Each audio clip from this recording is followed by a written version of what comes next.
Hello, everyone, and welcome to the McKnight Foundation's Midwest Climate and Energy Program Refresh webinar. And thank you for being with us today. My name is Tim Murphy, and I'm the Program Administrator for the Midwest Climate and Energy team. And also joining us is Brendan Slaughterback, Program Officer for the team, and Amy Woodeman, Program Director. So the purpose of this call, this is really an opportunity to present some programmatic updates on our end at McKnight and to take questions from you all. So the agenda is we have 1 hour for the webinar, which includes 25 minutes of presentation, which will be followed by 35 minutes for Q&A and discussion. The presentation portion is really going to be a back of the cereal box. We figured what you want is detailed information, and for that we apologize that we may be breaking a few PowerPoint presentation best practices today in an effort to give you as much background information as possible. So a few logistics before we get started.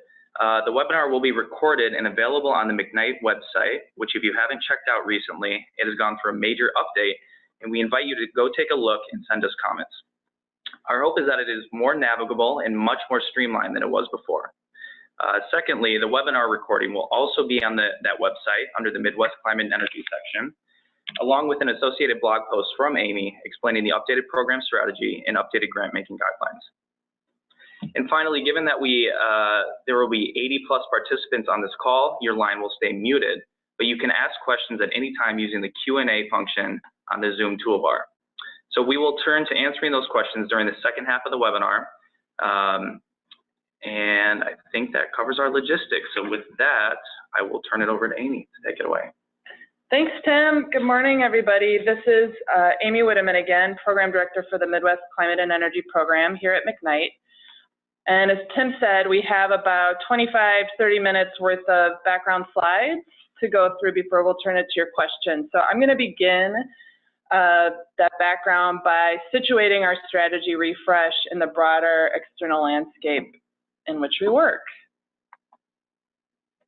So there was a constellation of external and internal factors that made it a good time for us to take a step back and re-examine our strategy last fall, with the broad goal of making sure we are making changes to our program strategy to remain as bold and experimental as possible.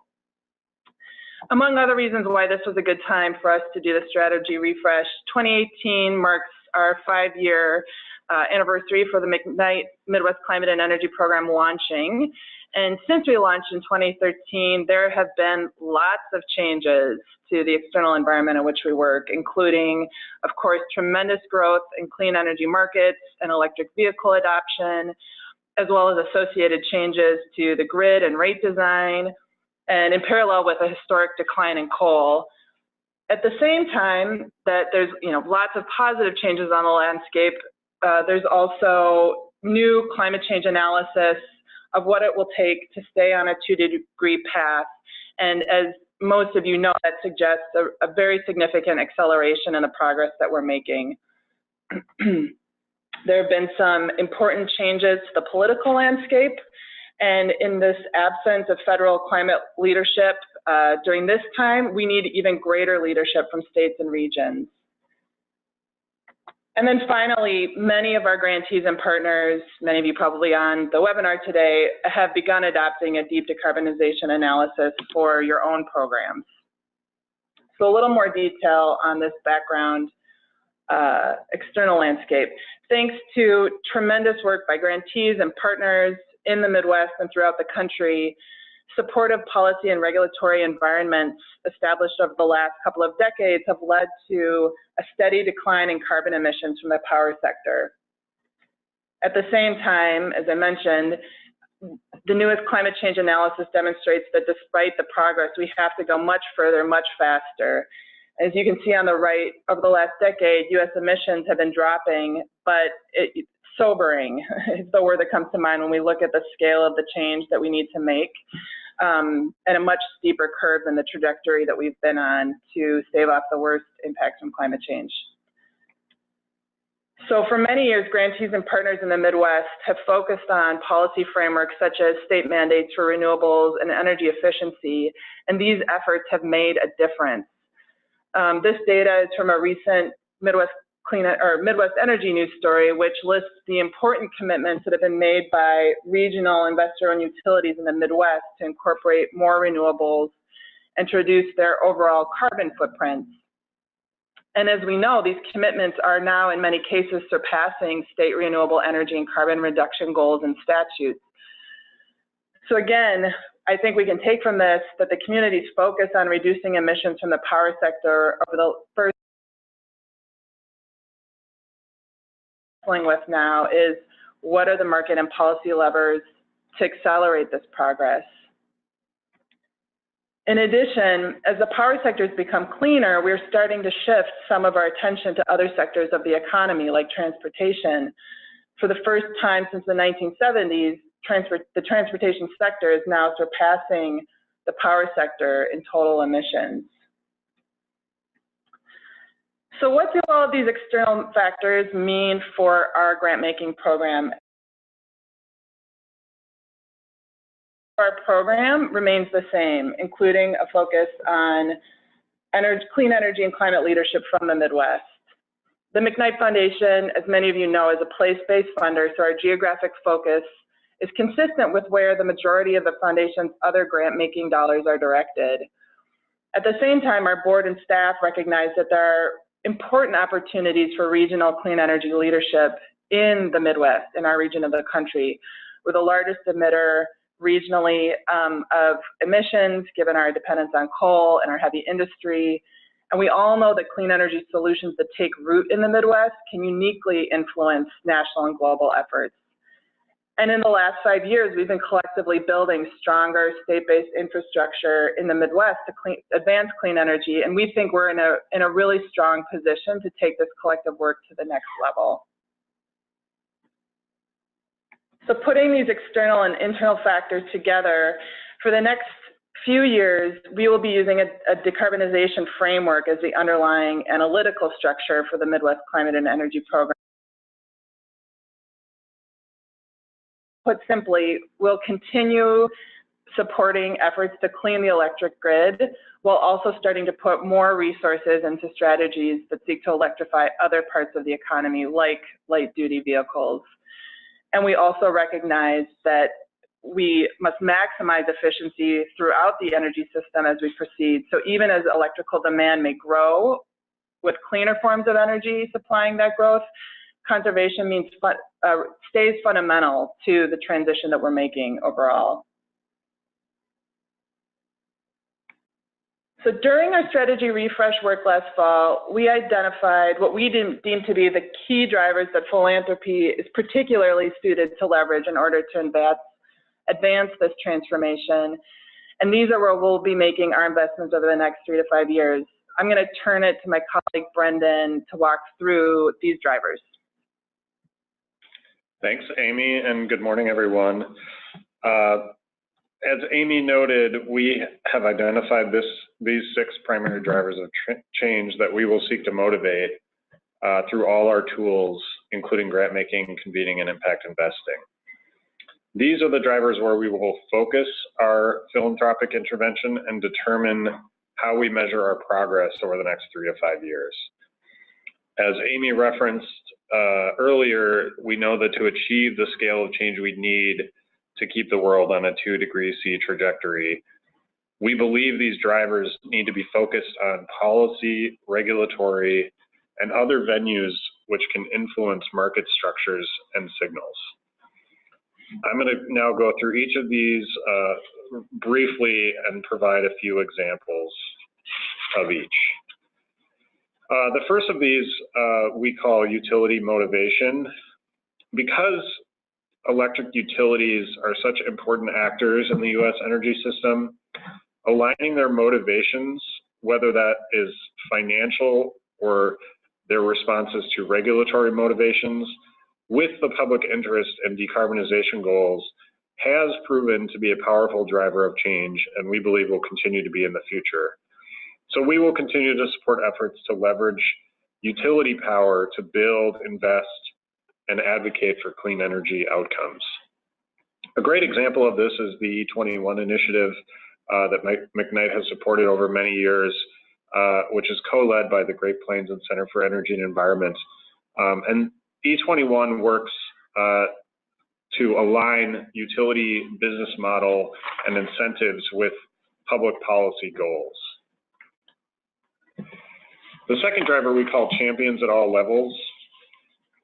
We know, and I think a lot of you know, that the real change in the system will require that the voices of clean energy supporters are coming from corporate boardrooms, city council chambers, individual farmers, and many others.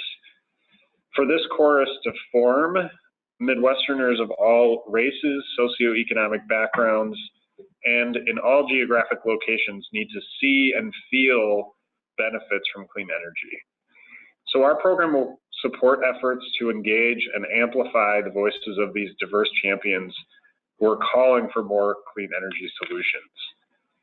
An example of this work is the partnership between SAISH and McKnight to lift up stories of clean energy solutions. These stories will allow Minnesotans to speak in their own voice and leverage the power of high quality video production and the use of new distribution channels to make clean energy an integral part of what we consider our Minnesota values. The next driver of change we call institutional evolution. So many of the barriers to a clean energy transition are not caused by technology, but rather by our governance or regulatory systems, or simply the knowledge and familiarity level of key individuals with new approaches. A deeply decarbonized energy system may require significant changes to regulation or governance to ensure efficient outcomes. Recognizing that there cannot be this technological change that we need without first having institutional change, our program will support efforts to bring technical assistance, education, leadership development, and other resources to key venues. A great example of this is McKnight's current support for the Regulatory Assistance Project to provide technical assistance on a range of issues, such as grid modernization, to individual utilities and regulatory bodies in the Midwest. Next is a driver we call applied research and analysis. Because the energy sector is really experiencing rapid innovation and change these days, it is more important than ever that the public and policymakers have accurate information before making decisions. Existing utility and regulatory approaches also may include analysis that relies on assumptions about technology solutions of the past. New analytical approaches may need philanthropic support to provide decision makers with the certainty needed to plan for a changing environment. A good example of this is our current support for a modeling exercise being completed by Vibrant Clean Energy to identify scenarios for how Minnesota's energy system could operate reliably and cost effectively while achieving deep decarbonization goals. The next driver we call growing consumer demand. As new energy technologies are allowing people and businesses to produce their own energy, to store it, and to manage it in new ways. Some customers are moving from being passive consumers to being more engaged partners with the system. You probably have heard the term prosumers. While not everyone will fit this description, we recognize that customer engagement can be an important force to drive more clean energy into the system as these prosumers demand more from their utilities and use their own buying power. One example of this, of enabling engaged customers, is the Drive Electric Minnesota Coalition. Among many other activities, this coalition exposes consumers to the benefits of electric vehicles to drive increased adoption of the technology. And last but not least is a driver we call capital flow. The transition of the energy systems will not occur without a scaling of investment to support the deployment of low carbon resources across the globe. The Climate and Energy grant-making team works closely with the Impact Investing program at McKnight to identify opportunities to use our investment portfolio to support this deployment. To date, McKnight has committed $89 million to high-impact investments related to climate solutions and clean energy, and we have an additional $290 million in commitments that are aligned with climate mitigation goals.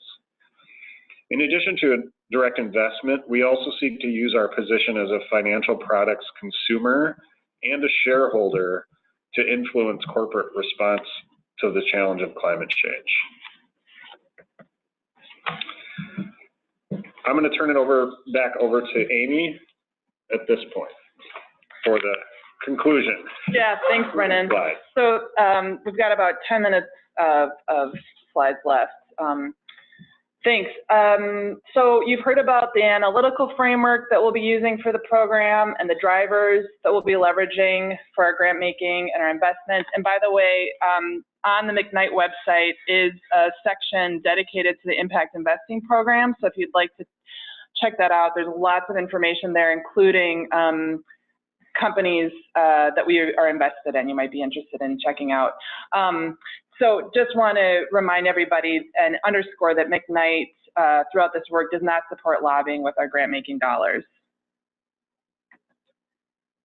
We also want to recognize to implement our program, and we're at the early stages of doing this. So the McKnight Foundation is committed to diversity, equity, and inclusion as core values for all of the foundation's work. And we believe that this commitment is critical for deepening our relevance, our credibility, and our effectiveness, and that it will strengthen McKnight's overarching mission, which is to improve the lives of present and future generations. In addition to strengthening our work, we believe that the civic and economic vitality of Minnesota and the entire Midwest depends on inclusive and equitable opportunities for everyone.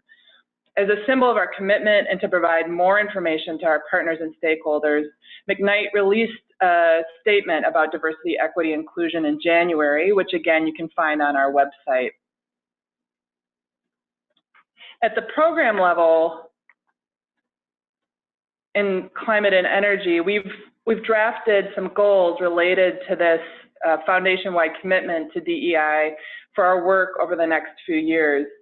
And again, it's early stages, these are draft, but some of the goals that we have identified include ensuring that all communities benefit from clean energy, including low-income and disadvantaged communities, helping communities that are affected by the transition away from fossil fuels by investing in policy work that secures transition assistance for workers and communities, helping to diversify the voices that are influencing public policy and regulatory reform, and supporting grantee and partners' capacity to do their own DEI work. These goals will guide our grant making and are part of a learning agenda to help us continually improve our DEI approach and real lens to the program work that we're doing over the next several years.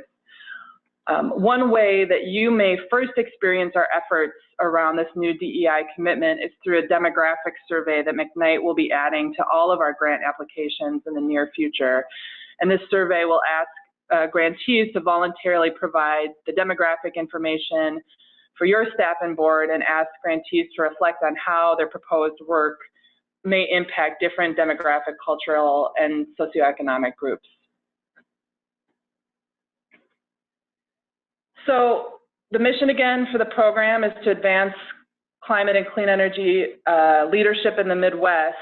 And while we focus on the upper Midwest, we deploy resources a little differently across the states. So one factor informing this is that, again, we're a Minnesota-based foundation. An additional factor is that we assess where the broader philanthropic landscape is at and where resources are flowing in the region and where we think McKnight can make the biggest difference with our limited dollars. So the majority of our grant making will continue to be focused in Minnesota, with some limited grant making support directly in Iowa and Wisconsin. And then through our longstanding partnership with the Energy Foundation, we support work in other Midwest states, including Illinois, Ohio, and Michigan, and starting this year, also in Indiana and Iowa.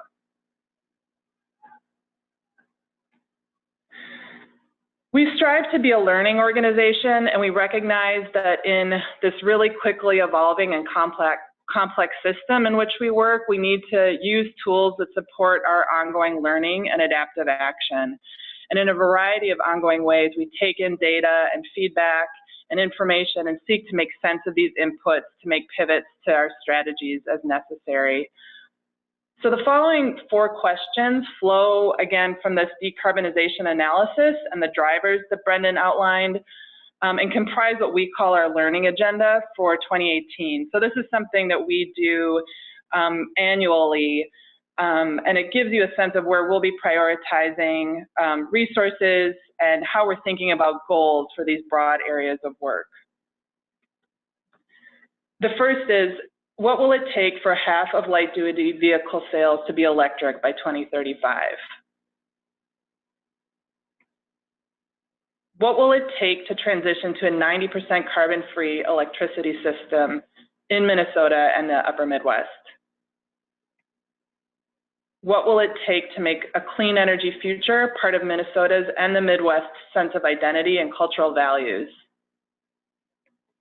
And how do we live out McKnight's DEI commitment through our program's internal and external messages and actions? Again, these 4 questions comprise our team's learning agenda for 2018, and through our work with grantees and partners, as well as our ongoing analysis and internal work at the foundation, we're constantly finding ways to test our assumptions and hypotheses and to track our progress.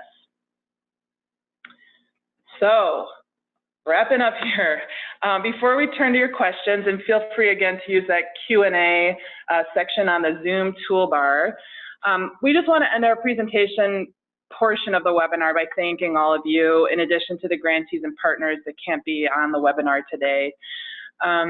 It's a real privilege to get to do our jobs, and especially to be able to interact with and support the incredible work of so many individuals and organizations across Minnesota and our region of the country here in the upper Midwest.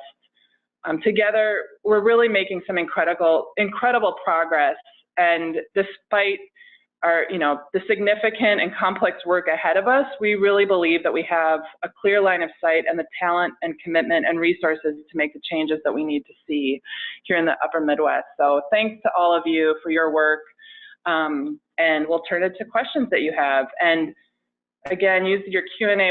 Everyone, just be given the size of participants on the call, will stay on mute, so be sure to use that tool, and Tim will field those questions for Brendan and I. So just a reminder, we got one quick question about whether we will be sharing these slides. Post-webinar, these slides are going to be posted to our website under the Midwest Climate and Energy page. So if you go to the McKnight, I think it's mcknight.org, and then scroll down to the Midwest Climate and Energy page, you'll find this webinar. It will be posted there. All right, so we do have one question. I see that you have a closed application process. I'm not a current grantee, so how can I get money for my work? Great question. Of course, the question that I'm sure is top of mind of everybody that joins a webinar for the foundation. So that's right, we have a closed application process. Other programs at McKnight have an open process.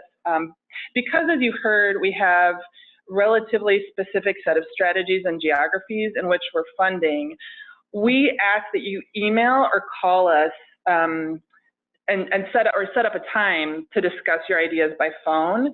And you're always welcome to do that. Send an email or give a call to the foundation, to any one of our 3 team members.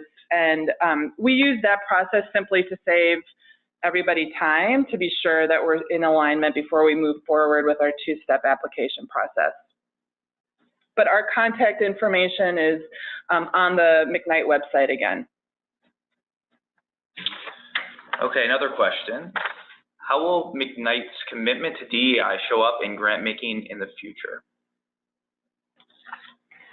So I, want to underscore that this is a new public commitment from the foundation in diversity, equity, and inclusion, and it's really exciting. And I know for many of you that have been involved in this work deeply for a long time, we are catching up to the field, and we are going through a very intentional process internally. We've been, we started with a 2-year intercultural development inventory training. We're pivoting this year both to this public commitment, but also to doing racial equity training internally as a staff. So we've been spending, I think, a lot of important time building an intentional culture around this internally at the foundation. As we turn to the external work, we have this learning agenda question that's sort of broadly making this a priority for us, and then beneath this, that learning agenda question, some of these areas where we want to start deploying resources, again, to diversify voices affecting public policy, supporting grantees and partners' ability to do their own cultural work as organizations. And we're interested really in hearing from all of you. So I would expect sometime this year that we'll be convening more dialogue with our partners and grantees in the community so that we're really embarking on this learning journey together as a community. Great. Okay, another question. You have talked about serving as a learning organization. Can you talk more about how you will help translate those learnings to your grantees as well? Yeah, that's great. So we have experimented a little bit with this method, and I think we'll continue to do this, which is to create, in some cases, learning circles around a specific question or topic. So the place where we've done this most recently is around engagement with rural electric co-ops, which we know are an important constituency in Minnesota and across the upper Midwest. And so one way we've done this, a model, and I think, again, it could serve as a template for some additional activity where we're doing learning with our partners going forward, is we do a series of convenings. And again, sort of using an emergent learning template where we are sharing our observations from the field, we're sharing data and evidence, we are sort of collectively coming up with some hypotheses for strategies that we want to test together, and be able to come back on some regular basis, not too often because I know folks are meeting pretty regularly at the state-based level, but being sure that we are, learning from the activities more broadly as a community and establishing and refining that line of sight so that hopefully we're all sort of steering in a similar direction. That's one way we do it. I think another way is through our partnership with the Energy Foundation. As many of you know who participate in their state's program, they on a biannual basis convene grantees at the state level and sort of have that ground up process for establishing priorities for a given year at the state level. And we're able to participate in that as another way that we're in conversation with grantees about the real work on the ground. What are they learning? What's working? Where do we need to make pivots to strategy? And then our grant making strategies can obviously be aligned with where the field is moving. Okay. Another question here, does McKnight also consider institutional change efforts at the corporate, local government, or other institutional levels as part of that driver of change? Yeah, great question. I think I think the answer is definitely yes. The examples that we shared were just you know, individual examples that we chose. But certainly we think that, you know, there are many levels of, you know, institutions that affect and touch the energy system. And so changes might need to happen in many different places for us to really move to a truly transitioned energy system. So I think we're looking across, you know, government, and sometimes even private sector institutions for where those points of change can happen. Okay, so do you give more weight to collaborative projects versus those submitted by individual organizations? It's a great question. I think that we don't have, that's not a stated priority. So we are in all cases really taking, assessing where a proposed project, whether it's submitted by an individual organization or a group of organizations within the broader landscape in which we're working. So I think generally we take a portfolio approach to our work. So we want to be really testing different interventions across different venues, across, of course, the topical areas and these drivers that Brendan suggested. If all else is equal and you have a group of organizations that are proposing to do something together, yes, that's very compelling to us. But in all cases, the work there's a high level of connectivity between all of the work that we fund with other efforts that are going on. So I guess the answer would say is really that it depends on what the work is.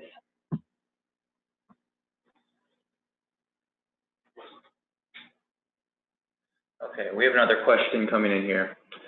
Do you consider support for efforts related to education around federal policy change?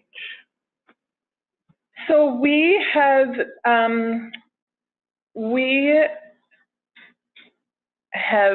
had a focus at the state and regional level since the program launched 5 years ago.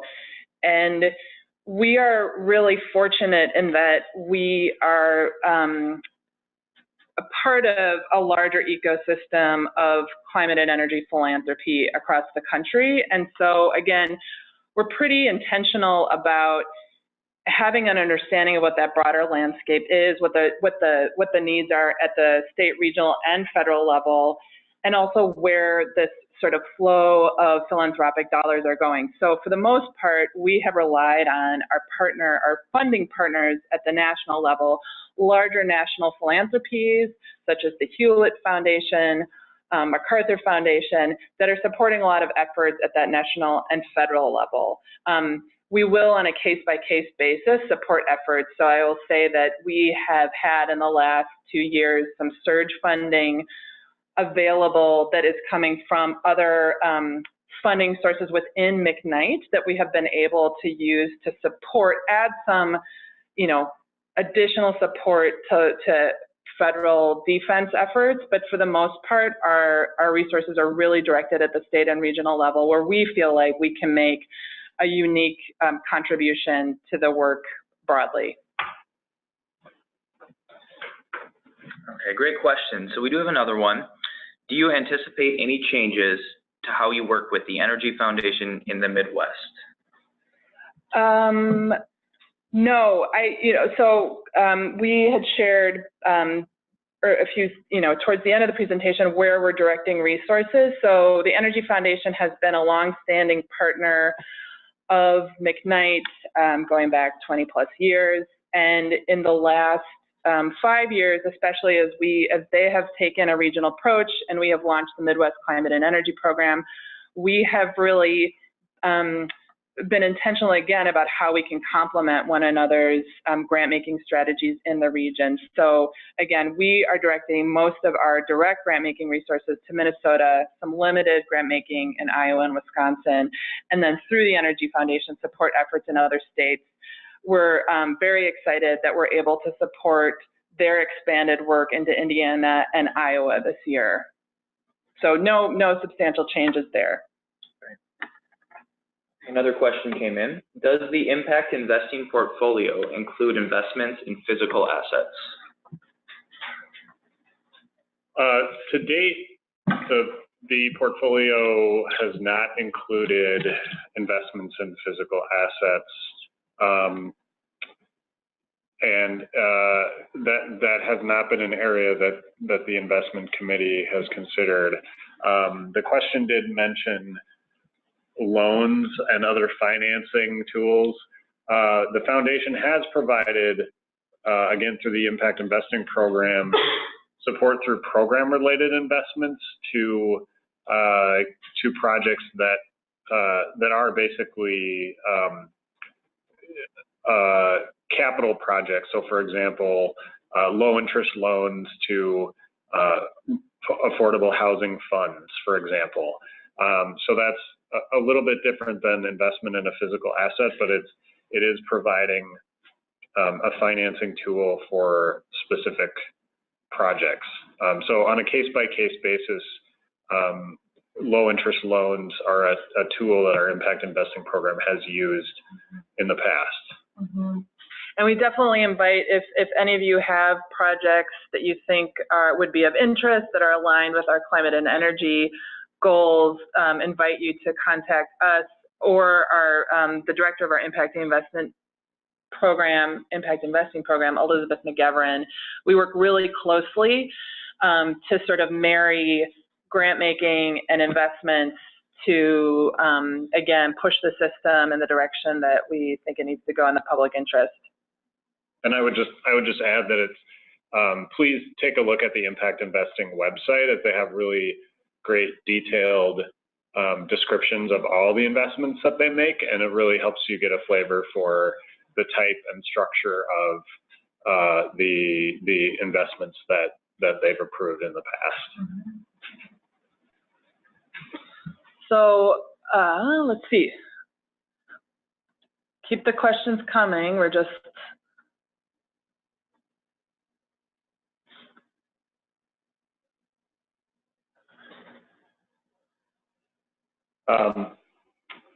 we have a question that came in about opportunities to drive increases in electrified transportation, including the VW settlement that's taking place across the country. I think the answer on that is yes. I think there are a number of ways that we're thinking about how education and building public awareness can drive the market for electrified transportation in both cars and buses.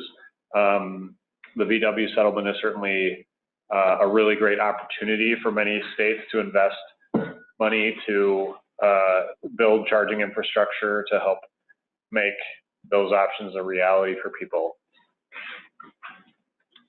Okay, another question we have here is, do you consider complementarity with other programs at McKnight, such as the Mississippi River Program or Regions and Communities Program? Yes, great question. So we have, like many organizations, McKnight, for better or for worse, is a bit siloed in that we have about, I think we have 7 program areas at McKnight across many different issues. There is some obvious potential synergy with at least 2 programs here, including the Region and Communities Program and the Mississippi River Program. So with Region and Communities, we have co-funded in the past. So our Region and Communities Program, I guess, for those of you that are not familiar, is Regional Economic Development and Sustainable Development Program that's really focused on the 7-county metro area around the Twin Cities. So it's very local. We have cooperated and co-funded in the past some efforts around clean energy at the neighborhood and community level in communities within that 7-county metro area. We have both identified new mobility as an area of interest to both of our programs, that it addresses each of our program's goals in a different way, and is a new technology that is coming, and we have an important opportunity in philanthropy to play a role in helping shape the direction that moves and the sort of public policy options that are before us as we look at the rise of automated shared and electric vehicles. So I would say that's an area where we have done to date a little bit of co-funding, and we are looking at co-sponsoring a meeting together, again, Twin Cities focused, here later this summer. With the Mississippi River Program, the goal of that program is to enhance the resilience and water quality of the Mississippi River from the headwaters here in Minnesota down to the Gulf of Mexico. And a major intervention that program's been engaged in for many years is to reduce agricultural pollution in the upper river basin. There is some obvious opportunities to partner, or there are opportunities, I guess, to sort of measure the co-benefits of the work that they are doing from a climate perspective. So much of the work that they are engaged in is in supporting cover crops and perennials and precision agriculture, all of which can contribute both to sequestering carbon and reducing the amount of non-carbon greenhouse gases like nitrous oxide. So there's an opportunity there. I think we are in a new position, I think especially with the rise of these corporate commitments that companies like General Mills and others have made to reduce their own greenhouse gas emission footprint, to look at new ways of partnering, to support efforts that shape that supply chain and really increase the opportunity for farmers to perhaps see additional funding for the work that they're doing that may be primarily focused on preserving soil quality, but has these climate co-benefits. So I would say that, yes, there's an opportunity there. We're in the sort of the like discovery exploration mode right now at this point. But it's a great question. And we have another question here, and Brendan, maybe this is for you. Will you consider support for other strategies to reduce transportation emissions, such as land use, transit, local parking policies, etc.? Yeah, good question. Historically, our program has been focused on the power sector, and I think, as you've seen in the webinar, we're starting to expand to think about how transportation fits in with our strategy. I'd say that right now we're focused on the sort of next step as we see in that progression moving out from the power sector, is how the transportation sector can become electrified as a connection to the power sector, and that could include public transit, freight, and personal passenger vehicles. Because of, as Amy mentioned, we're constantly talking with and thinking about partnerships with other programs in McKnight. This is an area of ongoing discussion and dialogue with our Regions and Communities program, and historically we have let them take the lead on work around sustainable development and approaches to building sustainable urban form and transit policies. But as Amy mentioned, with some discussions around new mobility and sort of the transformation of vehicles and drivetrains and the sharing economy, there's definitely starting to be more connections and synergies there. But I think from our perspective, we're still focused on how we can get clean energy into the transportation sector, is sort of a short way to summarize it.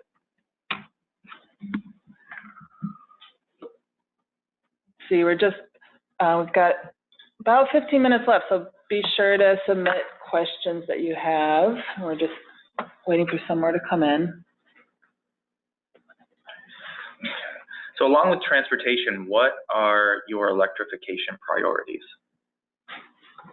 Yeah, great question. I think we, from a decarbonization pathway standpoint, I think there's a lot of research that says, other sectors like heating and perhaps other industrial end uses eventually need to be electrified. But immediately, most of our focus is on the transportation sector because that's where the economics are looking best for changing technology. But I think we are really interested in work that's looking at space heating as sort of one of the next steps. Space or water heating, I should say. And so thinking about how that building sector gets electrified is also an area of interest.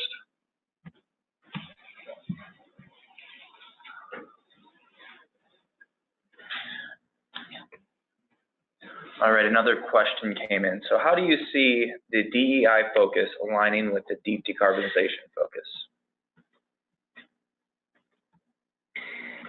Yeah, I think that's a really important question. I think we, again, are sort of in early stages of identifying or clarifying what that means for the foundation, the DEI commitment, and what it means for our program. And I've identified some early steps that we want to take this year to start really implementing the work we do through this racial equity and other forms of equity lens. You know, I think at the end of the day, at a high level, we want to be taking the steps we need to ensure that everyone benefits from this transition that we are making to a deeply decarbonized economy. And that means both ensuring that diverse voices are at the table in shaping goals, shaping, the policy goals, being active in the education and outreach efforts, but then also I think really helping to identify what do equitable outcomes of the work that we're all engaged in look like, so that again, we're ensuring that the communities that are most affected stand to benefit from the transition. So that's a very high level question or answer to the question. And I'd say, again, we're on this learning path. We're grateful that I think more organizations around us and partners and grantees are asking the same question of how do we align diversity, equity, inclusion with our efforts around deep decarbonization. I certainly want to point to REAMP, who has been wrestling with that question for the last couple of years, and I know is about to engage more deeply on that with all of the members in the region.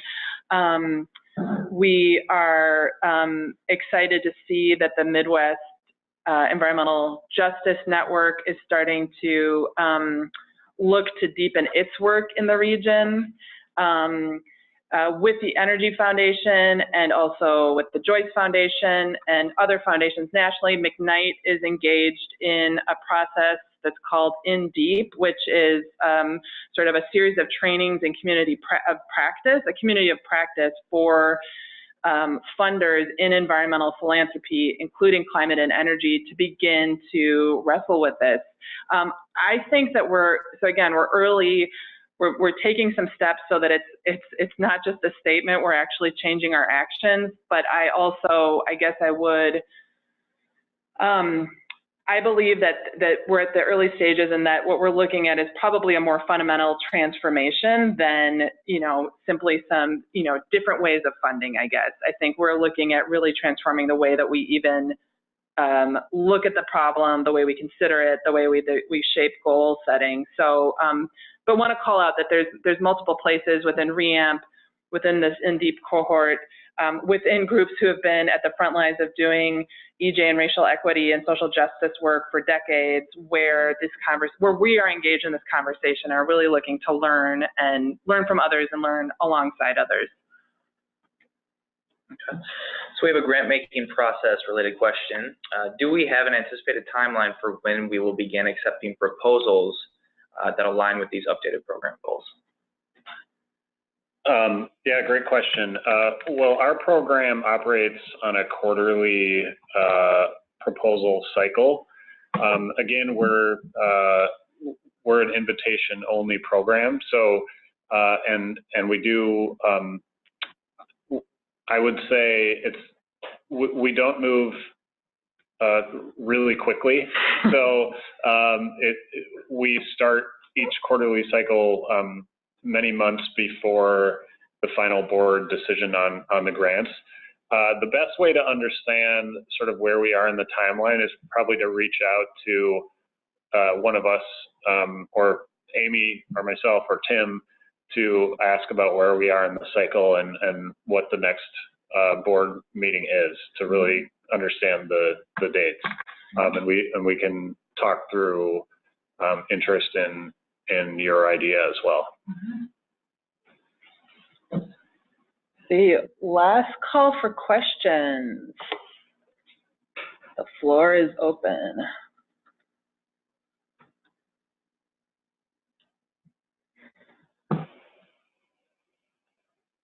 Well, while we're sort of tying things up, feel free to submit a question if you have any last burning ones. We also invite you, of course, to reach out to us directly following this webinar via email or phone call.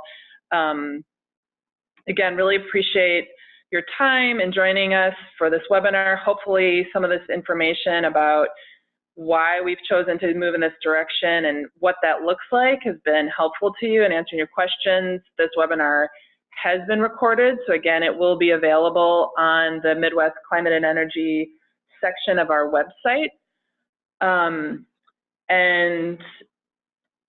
And again, we invite you to contact us directly to continue the conversation. And again, I'm just very appreciative to all of you for your work in this space. We are very privileged and honored to be able to work with all of you. Any last questions? Okay. Great. Well, we'll give you 10 minutes back on your schedule to move on with your busy lives. Thanks again, and yeah. Thank you all.